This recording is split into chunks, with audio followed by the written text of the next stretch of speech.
আমি খাবো সারাদিন শুধুমাত্র মিষ্টি খাবার। যদিও আমার মিষ্টি খাওয়া তেমন একটা পছন্দের না, কিন্তু তোমাদের কমেন্টসে ভিডিওটা আমাকে করতেই হলো। তো ভিডিওটা শুরু করছি আমি চকলেট খেয়ে, যেটা আমি আমার বার্থডেতে পেয়েছিলাম। আর যেহেতু এটার জন্য আমার 1 টাকাও খরচ হয়নি, তাই এটার টেস্ট আমার বাম্পার লাগছিল।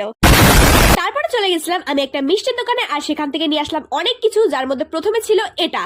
এই যে এটা হচ্ছে ছানার জিলেপি। চলো এবার খাওয়া যাক। তো এটা আমি প্রথমবার খাচ্ছিলাম, তো ফার্স্ট টাইম হিসেবে এটা আমার ভালোই লাগলো মোটামুটি। নেক্সটে আমি আনলাম এই ঠান্ডা ঠান্ডা আর মিষ্টি মিষ্টি আইসক্রিম। আর আইসক্রিমের টেস্ট আলাদা করে আর কি বলবো, কিন্তু ওখানকার ওয়েদারটা এতটা সুন্দর ছিল না যে আইসক্রিমটা খেতে বেশ দারুণ লাগছিল। তারপর আমার বাবা আমাকে এনে দেয় মিষ্টি দই। তো সবার প্রথমে গার্ডারটাকে সরিয়ে দইয়ের উপর থেকে কভারটাকে ওঠালাম। তারপর খেয়ে যেটা বুঝলাম যে দারুণ খেতে।